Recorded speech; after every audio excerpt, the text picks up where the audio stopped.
હર હર મહાદેવ. હું બ્લોગર જયદીપ તમારું બધાનું સ્વાગત કરું છું. ને હવારમાં આપણે જવાનું હતું કામમાં ને આવી ટાઈટમાં કામે જવું પડે. એટલો બધો રસ્તો સાફ છે લાગે બધા હુતા. અહીંયા જોયું તો ગેરેજ બંધ હતું, ગેરેજે ખોલવું પડશે. પછી તો બાવણો ખોલીને ગળી ગયા અંદર ને લઈ લીધો હાથમાં ફોન. પછી હાથમાં પગ પકડી લીધો, પાછો હાથમાં હાવણો લઈ લીધો. થોડી ઘણી સાફ સફાઈ તો કરવી પડશે. મીડિયા સાફ સફાઈ કરવા સાફ સફાઈ કરતા હતા એક ભાઈ ગાડી લઈને આવી ગયા. પછી તો એ ભાઈ ગાડીનું કામ કરી દીધું શરૂ. આપણે લઈ લીધી હાથમાં નળી થઈ જાય. હવે ધોઈ નાખી ભાઈની ગાડી.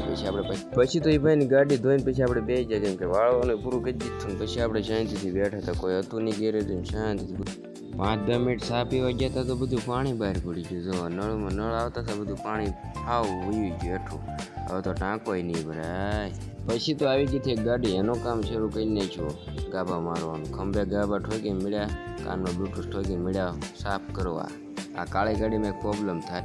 એ ગાડી ગઈ ત્યાં તો વાહ હવે ઓરાવાળાએ ભરાઈ દીધી. ઓરાને અંદરથી સાફ કરી નાખી. પછી બહારથી પોતું મારી દીધું ને હવે ચડાવવાની છે એને લીપ ઉપર. પછી તો આપણે ગાડી આંકીને ચડાવી દીધી લીપ ઉપર. જોવા તો આગળ ઊંચી થઈ જાય.